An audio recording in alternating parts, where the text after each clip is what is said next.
Good morning to all of you. This is today's the Hindu newspaper analysis session. Today we will discuss mainly three issues. The first issue is various issues and challenges related to heat waves in India, and the second issue is recent Supreme Court verdict on Tamil Nadu governor, and the third issue is constitution constitutional provision on minority rights. So let's discuss all the issues in detail. In this article, we will discuss various issues and challenges related to heat waves in India.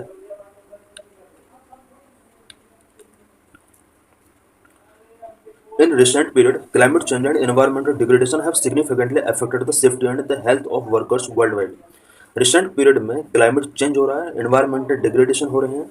इसकी वजह से पूरा world के अंदर workers की health पर एक negative impact पड़ रहा है।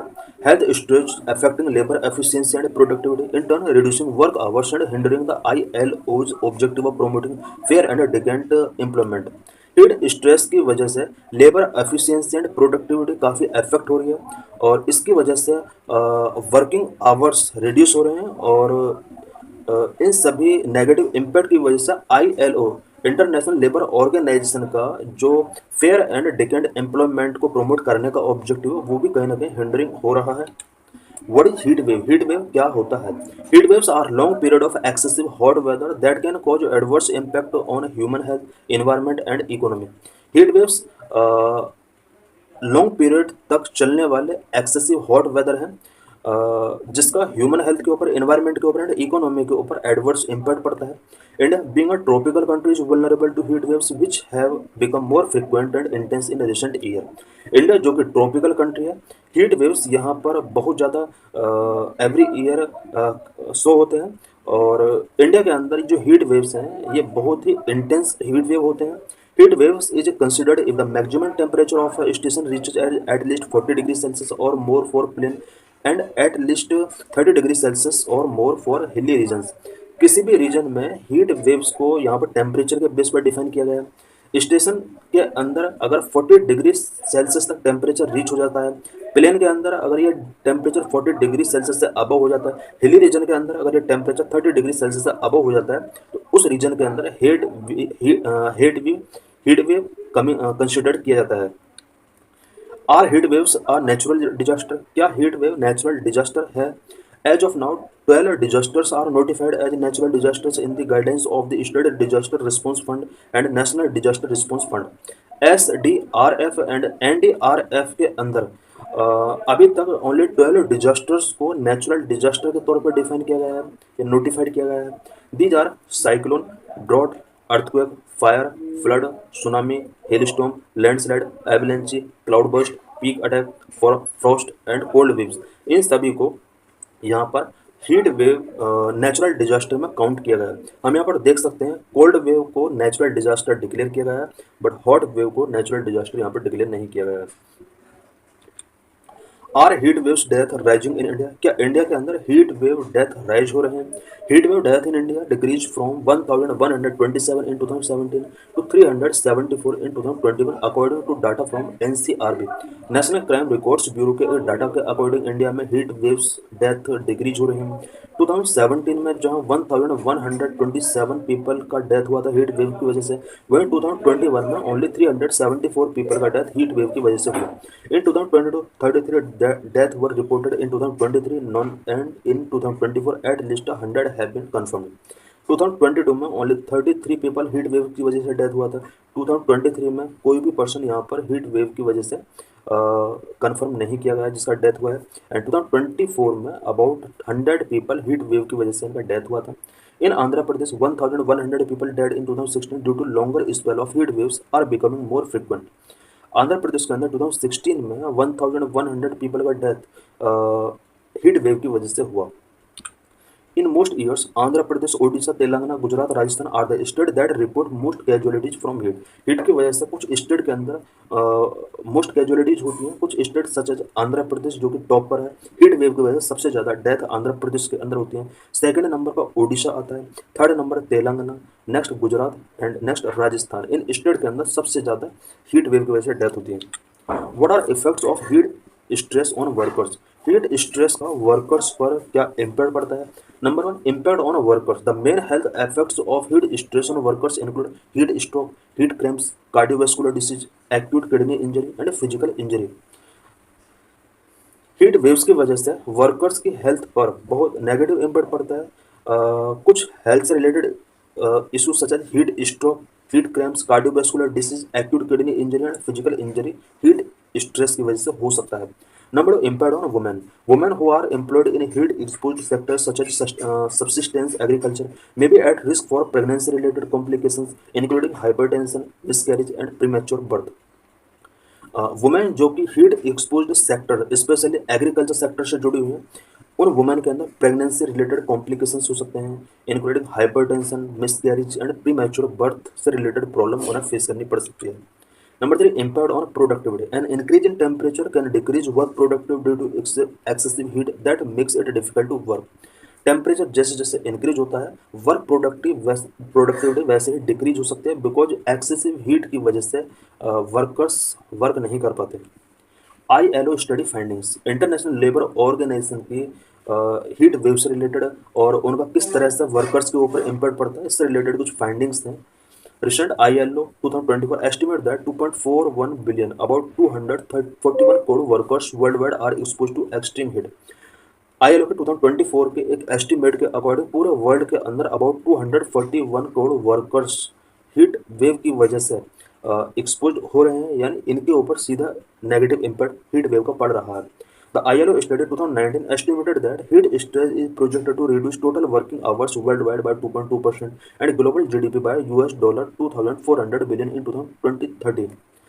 ILO के 2019 के एक एस्टीमेट के अकॉर्डिंग हीट स्ट्रेस की वजह से 2.2% working hours world wide reduce हो सकते हैं। बात अगर जीडीपी की जाए तो $, 2,400 बिलियन जीडीपी 2030 तक यहाँ पर रिड्यूस हो सकती है ओनली हीट स्ट्रेस की वजह से। Agricultural and construction workers are expected to be most affected, accounting for 60% and 19% respectively of working hours, losing heat stress in 2030। Agriculture and construction workers का जो वर्किंग आवर है वो काफ़ी हद तक रिड्यूस हो सकता है। 2030 में 60% एग्रीकल्चर वर्कर्स का, 19% तक कंस्ट्रक्शन वर्कर्स का वर्किंग आवर यहाँ पर रिड्यूस हो सकता है। Projections indicate that Asia and the Pacific region, especially Thailand, Cambodia, and India, will experience significant decline in their national GDP in 2030, with a decrease of over 5%, affecting labor productivity। Projection ये भी indicate करते हैं कि Asia and Pacific region specially Thailand, Cambodia and India जैसे countries के अंदर national GDP 2030 तक significant इसमें डिक्लाइन हो सकता है ओनली हीट स्ट्रेस की वजह से, और ये 5% तक रिड्यूस हो सकता है। साथ ही लेबर प्रोडक्टिविटी भी अफेक्ट हो सकती है। Excessive heat stress is expected to impact the achievement of various sustainable development goals. Various sustainable development goals को अचीव करने में भी हीट स्ट्रेस कहीं ना कहीं एक हर्डल क्रिएट कर सकता है।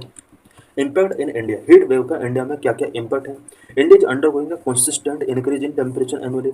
एनुअली इंडिया के अंदर भी टेम्परेचर इंक्रीज हो रहा है continue. By 2030 an estimated 160 million to 200 million people in India may face the risk of experiencing deadly heat waves every year. 2030 तक ऐसा एस्टिमेट किया जा रहा है कि इंडिया के अंदर अबाउट 160 मिलियन से 200 million, it means about 16 crore से 24 पीपल इंडिया के अंदर हीट वेव्स से अफेक्ट होने वाले हैं। Approximately 34 million people in India will experience job losses due to reduce productivity cause by heat stress. और ऐसा भी एस्टिमेट किया जा रहा है कि हीट स्ट्रेस की वजह से जो प्रोडक्टिविटी रिड्यूस होगी, इस प्रोडक्टिविटी रिड्यूस होने से कुछ जॉब भी लॉस हो सकती हैं और about 34 million, it means 3.4 crore के आसपास पीपल को यहाँ पर जॉब लॉस करना पड़ सकता है ओनली हीट वेव की वजह से। A study in West Bengal so that as the temperature increased by 1%, there is a corresponding decrease of approximately 2% in the productivity of female brick making workers। West Bengal के अंदर एक स्टडी हुआ, इस study के according अगर 1% टेम्परेचर इंक्रीज होता है तो ब्रिक मेकिंग फीमेल वर्कर्स का जो प्रोडक्टिविटी है वो 2% तक रिड्यूस होता है। India is the country that experienced the most impact from heat stress in 1995. It lost 4.3% of its working hour, which is anticipated to increase to 5.8% by 2030।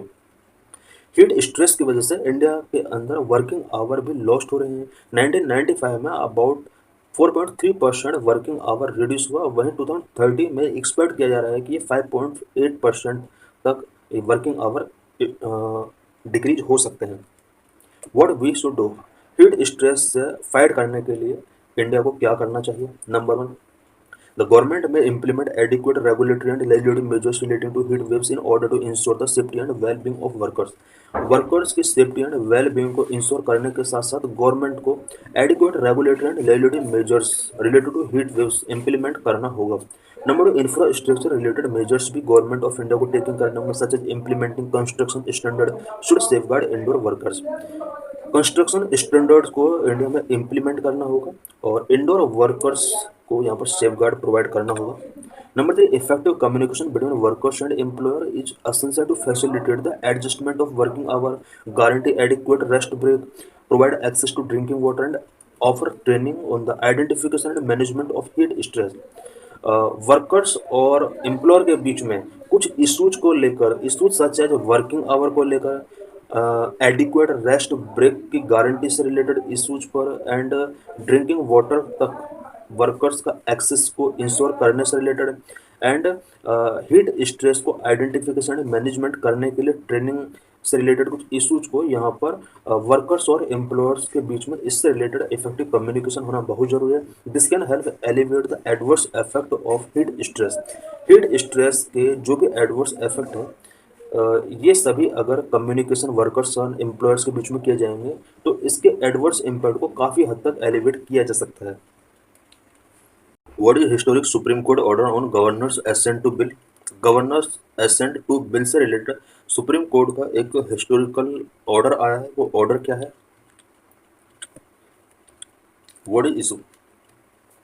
The Supreme Court slammed Tamil Nadu Governor R. N. Ravi's conduct as unconstitutional, criticizing his prolonged inaction on 10 key bills. Supreme court ने Tamil Nadu governor R N Ravi के conduct को unconstitutional declare किया है। अब ये conduct कौन सा था? तमिलनाडु असेंबली के द्वारा पास किए गए अबाउट 10 के बिल्स को लॉन्ग टाइम तक पेंडिंग करके रखा विदाउट एनी रिप्लाई। ये सुप्रीम कोर्ट ने एक अनकॉन्स्टिट्यूशनल कंडक्ट कहा है। The court noted that he failed to act for months before stupidly referring the bill to the president.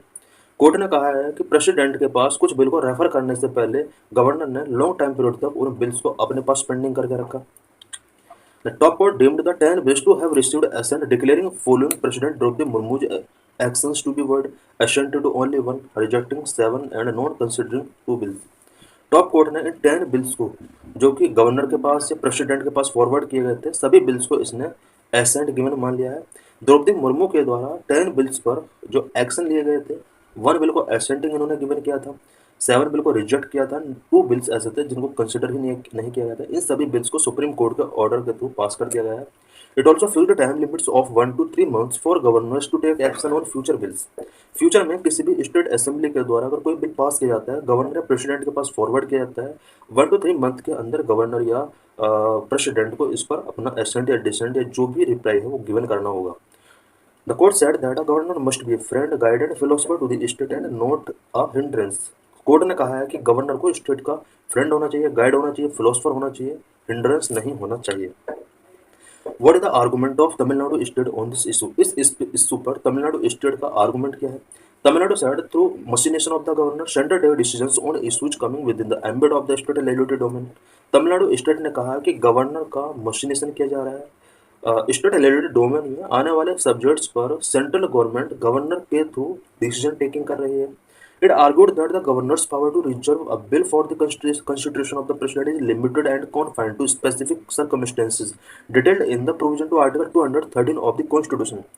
Tamil Nadu ने कहा है कि कॉन्स्टिट्यूशन के आर्टिकल 213 के अंदर गवर्नर किसी भी बिल को प्रेसिडेंट के रिकमेंडेशन के लिए, कंसिडरेशन के लिए रिजर्व कर सकता है, बट कुछ स्पेसिफिक सर्कमस्टेंसेस में ही गवर्नर किसी बिल को रिजर्व करके रख सकता है। उसके लिए 213 आर्टिकल के अंदर कुछ स्पेसिफिक सर्कमस्टेंसेस दिए हुए हैं। The president also has not given any reserve whatsoever for withholding accent.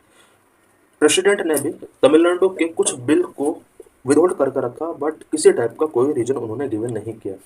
This is a highly arbitrary action violating article 14, 200, 201। Tamil Nadu government का कहना है कि ये एक आर्बिट्रेरी एक्शन है, आर्टिकल 14, 200, 201 का इसमें वायलेशन किया गया है। आर्टिकल 14 के अंदर राइट टू इक्वलिटी का प्रोविजन है। 200 के अंदर किसी भी बिल को एसेंट ग्रांटिंग करने के लिए प्रोविजन दिया हुआ है। 201 के अंदर procedure regarding bills reserve for consideration of the president. 201 के अंदर गवर्नर किसी भी बिल को अगर प्रेसिडेंट की कंसिडरेशन के लिए रिजर्व करके रखता है तो इसके लिए प्रोसीजर गिवन है। What does the Constitution say? Article 200 of the Constitution lay down that when a bill passed by state legislature is presented to the governors for their assent, they have four alternatives. Number one, यहाँ पर four alternatives को अभी हम discuss करेंगे। Constitution का article 200 के अंदर ये ले डाउन किया गया है कि अगर कोई बिल स्टेट लेजिस्लेचर से पास कर दिया जाता है, गवर्नर के एसेंट के लिए उसको प्रेजेंट किया जाता है। इस केस में गवर्नर के पास फोर अल्टरनेटिव्स होते हैं। Number one, may give assent to the bill. Governor चाहे तो इस बिल को एसेंट गिवन कर सकता है। Number two, may withhold assent to the bill, that is reject the bill, in which case the bill fail to become law. Governor चाहे तो किसी भी बिल के एसेंट को विदहोल्ड करके रख सकता है। इस केस में बिल रिजेक्ट हो जाता है और वो लॉ नहीं बन पाता है।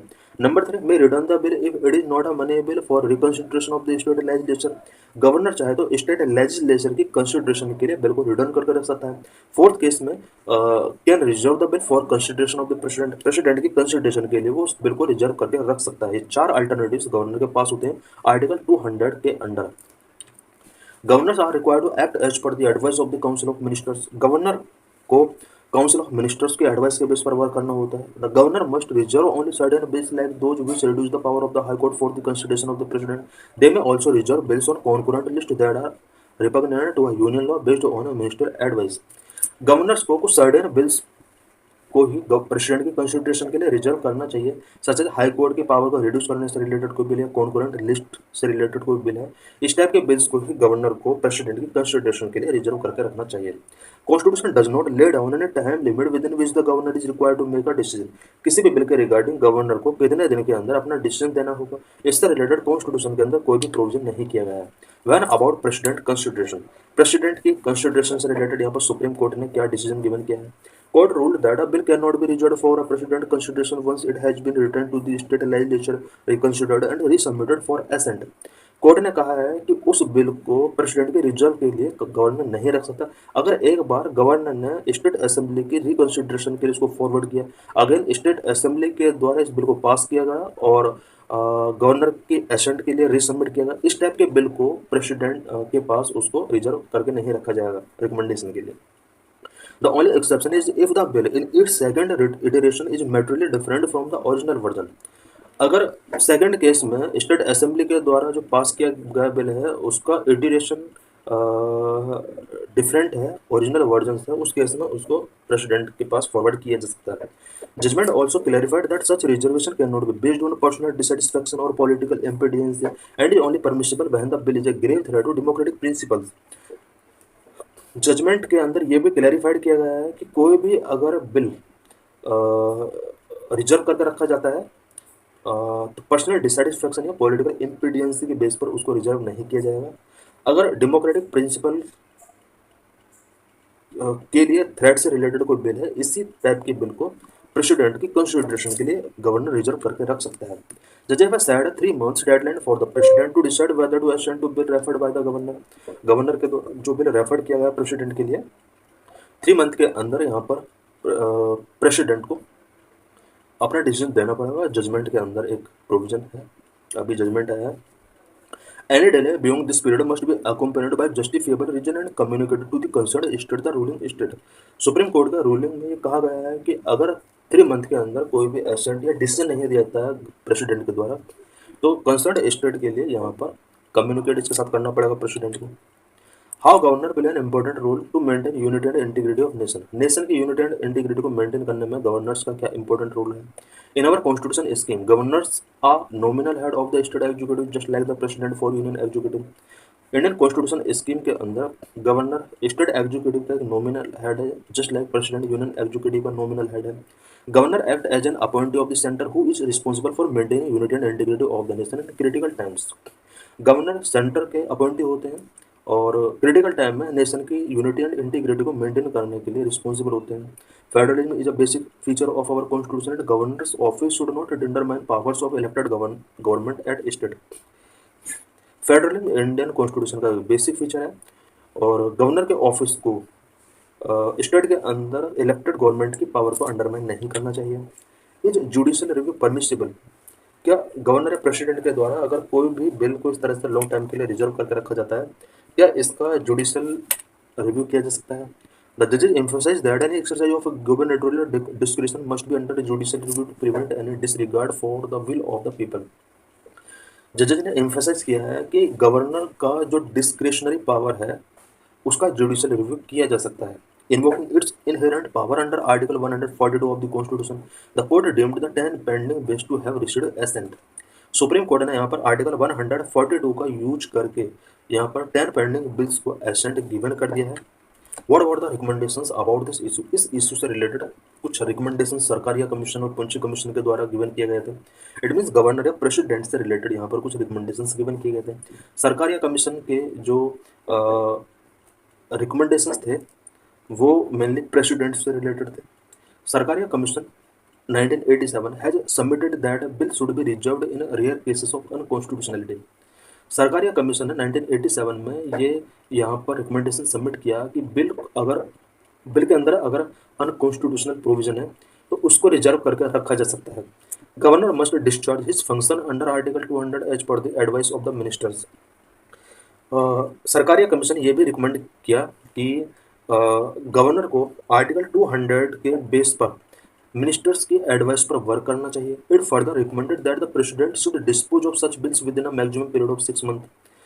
इसने ये भी रिकमेंड किया कि मैक्सिमम 6 मंथ के अंदर प्रेसिडेंट को इस तरह के बिल्स को डिस्पोज कर देना चाहिए।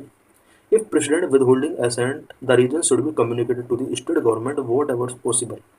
सरकारी कमीशन ने यह भी रिकमेंड किया कि अगर प्रेसिडेंट एसेंट को विदहोल्ड करके रखता है तो इससे रिलेटेड रीजन स्टेट गवर्नमेंट के साथ कम्युनिकेट करना चाहिए।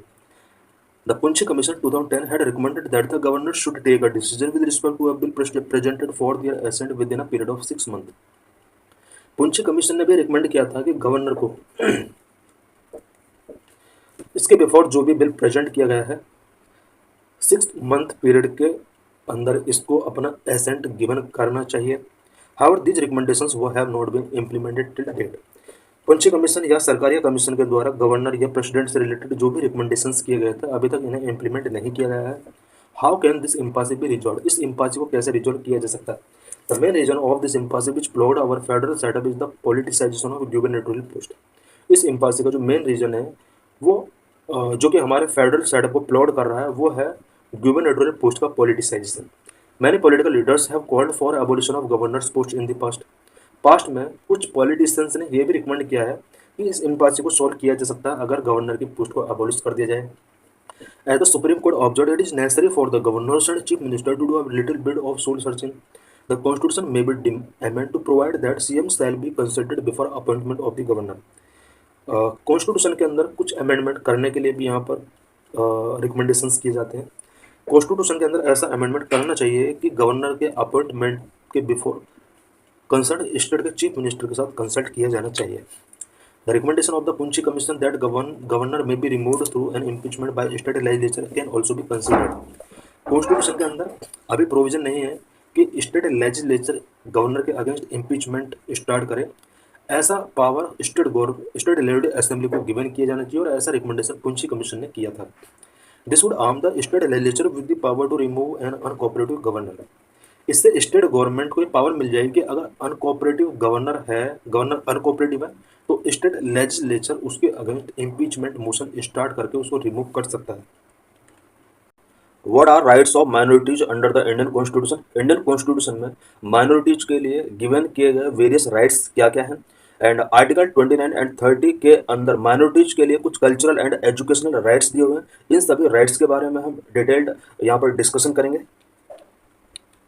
This article is important for GS paper 2, for prelims and for mains. Who are the minorities notified by the government of India? Indian government के द्वारा notified किए गए minorities क्या है? The communities which are notified under section 2C of the National Commission for Minorities Act 1992 by the central government are regarded as minority. Central government के द्वारा national commission for minorities act 1992 के section 2C के अंदर notified की गई कुछ communities को यहाँ पर माइनॉरिटी का स्टेटस गिवन किया गया है।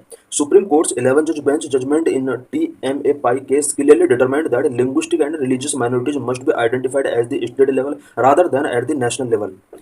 सुप्रीम कोर्ट के 11 जज बेंच के जजमेंट के अकॉर्डिंग क्लियरली डिटरमाइंड किया गया है कि लिंग्विस्टिक एंड रिलीजियस माइनॉरिटी का जो स्टेटस दिया जाएगा किसी भी कम्युनिटी को, वो स्टेट लेवल के बेस पर उन्हें आइडेंटिफाइड किया जाएगा, ना कि नेशनल लेवल पर आइडेंटिफाई किया जाएगा। But section 2C of the national commission for minorities NCM act 1992 give the central unbridled power to inform minorities. But national commission for minorities act 1992 के अकॉर्डिंग सेक्शन 2 में central government को किसी भी community को minority community inform करने के लिए unbridled power यहाँ पर गिवन की गई है। With the enactment of the NCM act 1992 the MC become a statutory body and was renamed as the national commission for minority. India के अंदर 1992 में national commission for minorities act enactment किया जाता है। इसके साथ ही एक माइनॉरिटी कमीशन जो कि एक स्टैट्यूटरी बॉडी वो इस्टेब्लिश की जाती है। बाद में इसको NCM national commission for minority renaming किया जाता है। In 1993 the first statutory national commission was set up and 5 religious communities Muslims, Sikhs, Christians, Buddhist and Parsis were notified as minority communities।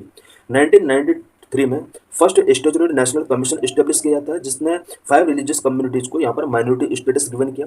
5 religious communities Muslim, Sikh, Christian, Buddhist and Parsis को यहाँ पर minority community के तौर पर notified किया गया। Jains were also notified as a minority community in 2014 में Jain community को भी यहाँ पर माइनॉरिटी कम्युनिटी का स्टेटस गिवन किया गया। What are the constitutional provision for minority. Minority के लिए कॉन्स्टिट्यूशनल प्रोविजंस क्या क्या किए गए हैं। आर्टिकल 29 में माइनॉरिटीज के लिए कॉन्स्टिट्यूशनल प्रोविजन किया गया है। आर्टिकल 30 में, आर्टिकल 347, आर्टिकल 350, इन सभी आर्टिकल के अंदर माइनॉरिटीज के लिए कॉन्स्टिट्यूशनल प्रोविजन किया गया है। Article 29 it provision that any section of the citizens residing in any part of India which have distinct language, script और culture of its own have the right to conserve the same. Article 29 के अंदर provision किया गया है कि India के किसी भी पार्ट में रिसाइडिंग करने वाले सिटीजन का कोई भी सेक्शन जिसका अपना एक डिस्टिंक्ट लैंग्वेज है, स्क्रिप्ट है, कल्चर है, वो उसको कंजर्व करने के लिए उसको राइट गिवन किया गया आर्टिकल 29 में। स्पेशल चीज़ यहाँ पर यह है कि यहाँ पर सेक्शन ऑफ सिटीजन लिखा हुआ है, यहाँ पर ये माइनॉरिटी का प्रोविजन नहीं किया गया।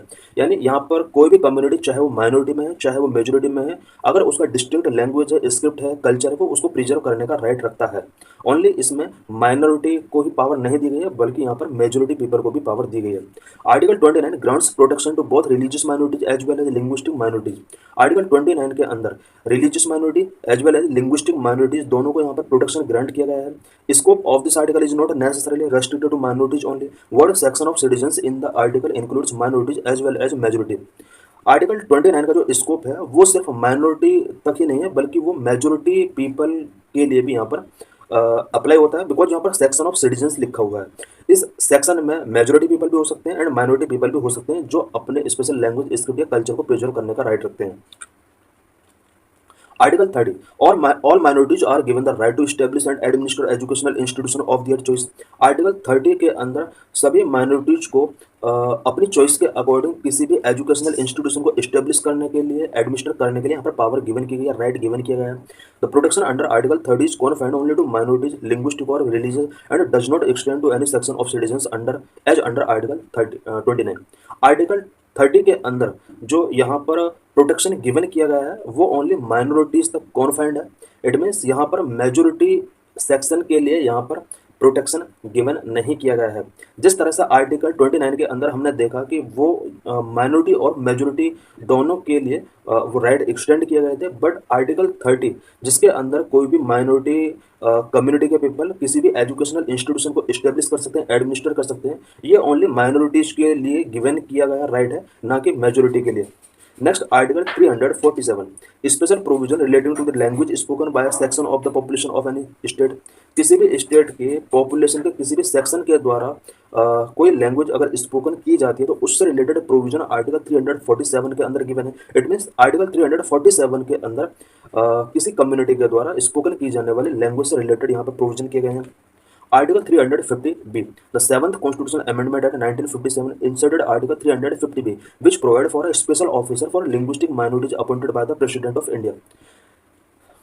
कॉन्स्टिट्यूशन का 7th अमेंडमेंट 1956 में किया गया और इस अमेंडमेंट के अंडर आर्टिकल 350 बी कॉन्स्टिट्यूशन के अंदर इनकॉर्पोरेट किया जाता है।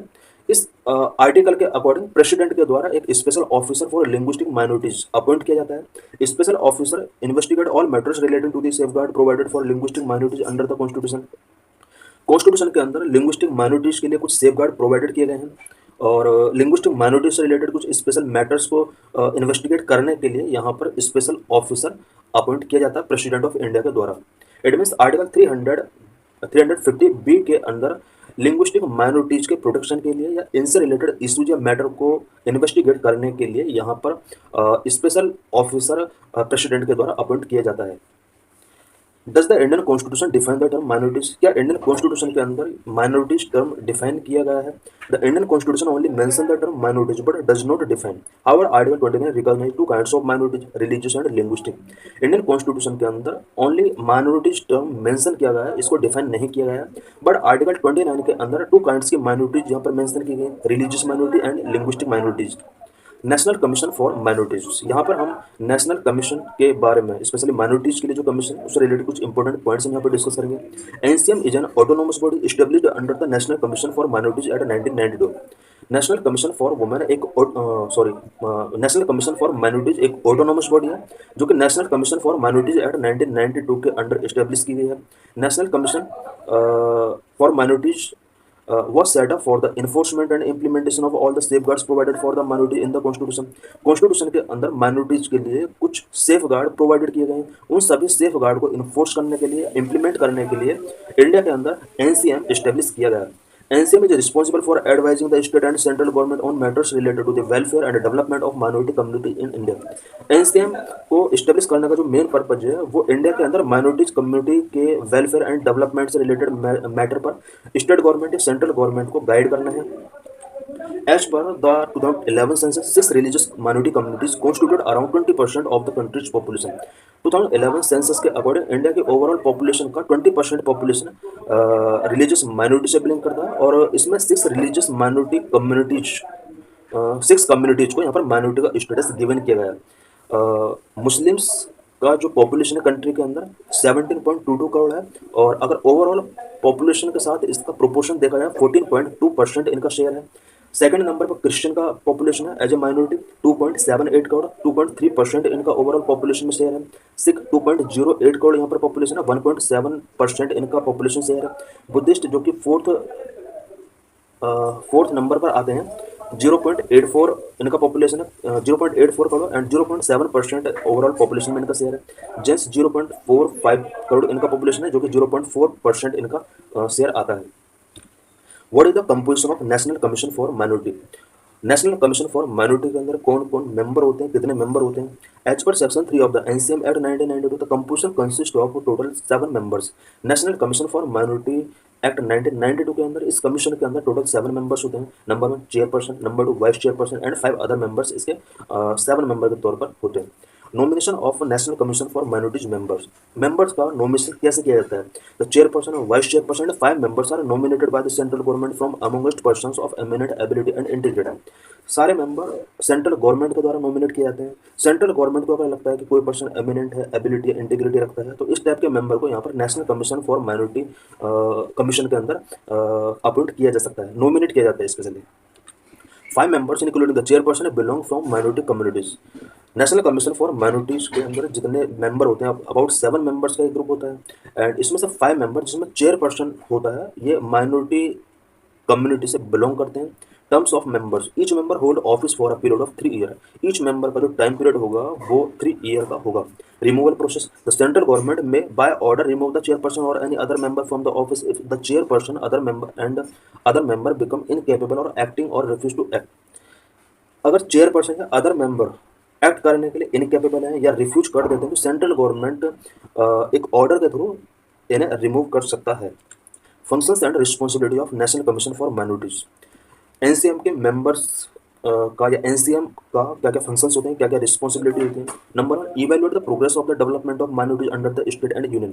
स्टेट एंड यूनियन के अंडर माइनॉरिटीज का प्रोग्रेस एंड डेवलपमेंट को इवैल्यूएट करने का काम एनसीएम का होता है। Number 2 monitoring the working of the safeguard for minorities provided in the constitution and in law enacted by the state legislature and parliament. Constitution के अंदर माइनॉरिटीज के लिए, कॉन्स्टिट्यूशन के अंदर या स्टेट या पार्लियामेंट के द्वारा इनेक्ट किए गए लॉ के अंदर माइनॉरिटीज के लिए जो भी सेफ गार्ड गिवन किए गए हैं, उन सेफ गार्ड के लिए जो भी वर्किंग हुए हैं उस वर्किंग को मॉनिटरिंग करने का रिस्पॉन्सिबिलिटी एनसीएम का होता है। Number 3, making recommendations for the effective implementation of safe guard for the protection of the interest of minorities. Minorities के प्रोटेक्शन को, इंटरेस्ट को सेफगार्ड करने के लिए एनसीएम यहाँ पर सेंट्रल गवर्नमेंट या स्टेट गवर्नमेंट के लिए कुछ रिकमेंडेशंस भी करता है। Number 4, investigate complaint regarding deprivation of rights and safeguard of minorities and taking up such matters with the appropriate authorities. Minority के राइट एंड सेफ गार्ड से रिलेटेड कोई कंप्लेन अगर रेज होता है तो उस कंप्लेन का इन्वेस्टिगेट करने में एनसीएम एक इम्पोर्टेंट रोल प्ले करता है एंड एप्रोप्रिएट अथॉरिटीज को इस मैटर को फॉरवर्ड करता है। Number 5, conducting research studies and analysis on the issues relating with socio economic development of minorities. Minorities के सोशो इकोनॉमिक डेवलपमेंट से रिलेटेड इशूज पर रिसर्च कंडक्ट करता है, स्टडीज एंड एनालिसिस करता है। Number 6, making periodical and special report to the central government और matter pertaining to the minorities. Central government के लिए माइनॉरिटीज से रिलेटेड पीरियडिकल और स्पेशल रिपोर्ट प्रिपेयर करने का जो वर्क है वो एनसीएम का ही होता है और इसके बाद इसको सेंट्रल गवर्नमेंट के लिए फॉरवर्ड किया जाता है। This is PYQ related to this article. Question: In India, if a religious sect community is given the status of a national minority, what special advantages is entitled to? 2011 में question पूछा गया था। India के अंदर किसी religious sect या community को अगर नेशनल माइनॉरिटी का स्टेटस गिवन कर दिया जाता है तो उसको क्या क्या एडवांटेज मिल सकते हैं? The correct answer is C. It means 1 and 3 statement right है, सेकंड स्टेटमेंट राइट नहीं है। What is one statement? It can establish and administer exclusive educational institution. किसी कम्युनिटी को अगर माइनॉरिटी स्टेटस मिल जाता है तो कंट्री के अंदर किसी एजुकेशनल इंस्टीट्यूशन को एस्टेब्लिश कर सकते हैं, एडमिनिस्टर कर सकते हैं। And number 3 statement, it can drive benefit from the prime minister's 15 point programme. Prime minister का 15 पॉइंट प्रोग्राम होता है, उन प्रोग्राम का बेनिफिट माइनॉरिटी कम्युनिटीज को मिल सकता है। So thanks for watching this video.